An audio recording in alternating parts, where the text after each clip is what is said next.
Hi, I'm Sarah Otto and I'm a PhD student at the University of South Australia.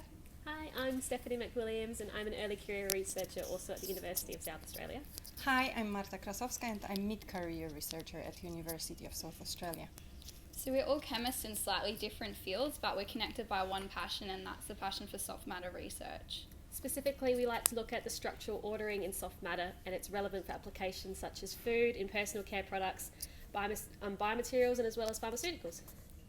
So what first attracted you to your area of research, Marta? Oh, I love challenging myself. What about you?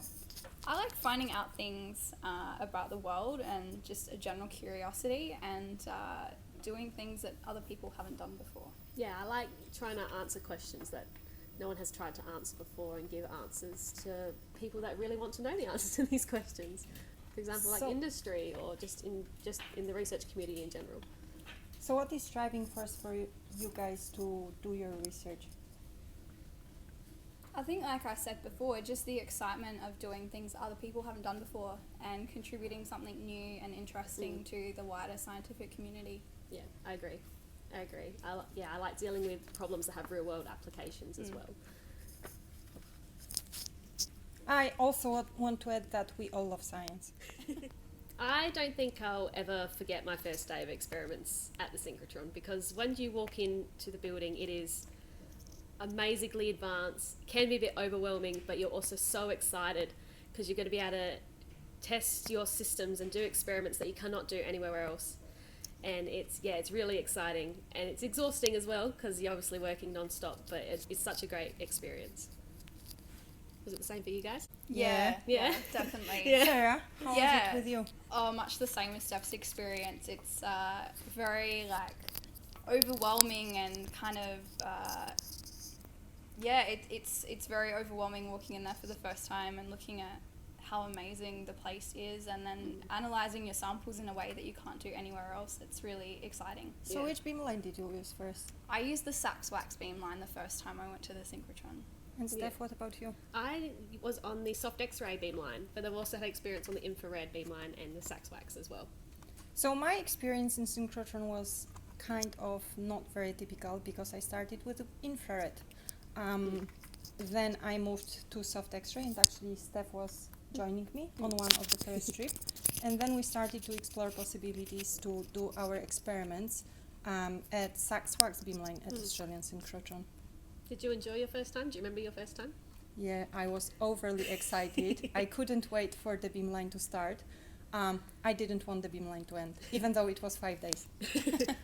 Best thing about working at the light source is probably being surrounded by the expert and amazing infrastructure, but also being connected with very welcoming and very friendly user community.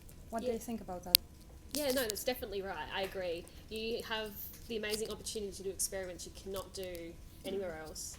And then you've got the experts in the field who are always there to help you and give you the best advice, to give you the 24/7.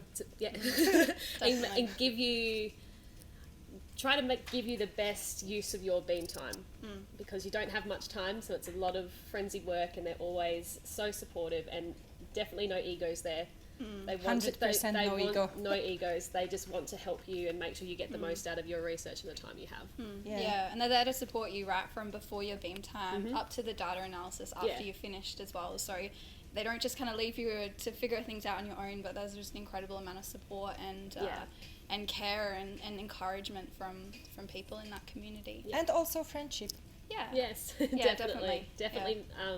I've definitely made friends with a lot of beamline scientists. You have to for I how have more long friends you spend there. among beamline scientists than outside Synchrotron. Yeah, they're such friendly people and so welcoming, and they will be happy to help anyone try and do as much research at their light source as possible. One of the best and most difficult things when you are working at Synchrotron are actually night shifts. What do you do to survive? Any tips? Oh, so many tips. Caffeine. Yeah, caffeine, sugar, music, good music. Blast the beats. Yeah, definitely absolutely. have some good music playing and have amazing company with you. And don't ever look at the clock. Don't look at the clock. It's the Makes worst it so thing much you can worse. Makes it so much worse. Definitely sugar and caffeine are your best friends. Yeah, definitely. Yeah. So at the moment at Australian Light Source there is a major upgrade going on, and there are several bright beams being built up. One of the beams that we three are the most interested in is probably BioSAX. Definitely, the new BioSAX beamline will be great for us because we'll be more versatile sample environments for sure. Yeah. Higher flux. Higher flux. Yeah, better sensitivity and resolution and things like that will just help us to do experiments to the next level that we couldn't do before with the previous SAX beamline. Yeah, and I think also it will help us because it will have better environmental control. Yeah, definitely. So we can't wait for 2022 when this beamline is supposed to start operating. So Marta, you've been in research for 20 years now, and as a mid-career researcher, what advice would you give to your younger self if you were just starting out in research? So I'm actually grateful for every experience I had in my career. I wouldn't change any single bit. I actually believe that it made me who I am and where I am today, but I have a very good advice to both of you. Stay passionate and don't compromise on matters of scientific integrity. Yeah, well, I haven't been in the research field very long. I've just finished my PhD, so I would say to myself, you are going to learn a lot about yourself in terms of your resilience. That's definitely true. Yeah, you're going to learn a lot about yourself. It's going to be challenging, and you need to be prepared to have a lot of failure. Yeah, absolutely. Yeah. That was the one thing I would say to myself, is just be prepared for so much failure. Yeah. Things going wrong more times than they go right. But Yes, definitely. when they do go right, it makes it that much sweeter. Oh, so yes, definitely worthwhile. yeah, when it's all worth goes it right. in the end. Yeah. But at the end, it will go okay. Yeah. Oh, that's really hard to just pick one word that would best describe our research or describe the work we do. Pick What? one. Oh, challenging. It really tests you. So, and it really does. makes you think on your feet. And it can be really rewarding. But I have to pick one word, so I'm going to stick with challenging. I'm not going to stick with one word, but it's Sarah's turn now. I would say unpredictable. You never know what is around the corner after the next experiment or how things are going to turn out. So you definitely have to be flexible. I can say that after 20 years, I'm still super excited about my research. And yeah, it's challenging, it is unpredictable, but it's super rewarding as well. So Marta, we both know that you love your work more than anything else, but if you had to pick something that you'd like to do outside of work, what would that be? What sort of hobbies do you have? Probably recycling of old furniture and gardening. That's cool. How about you?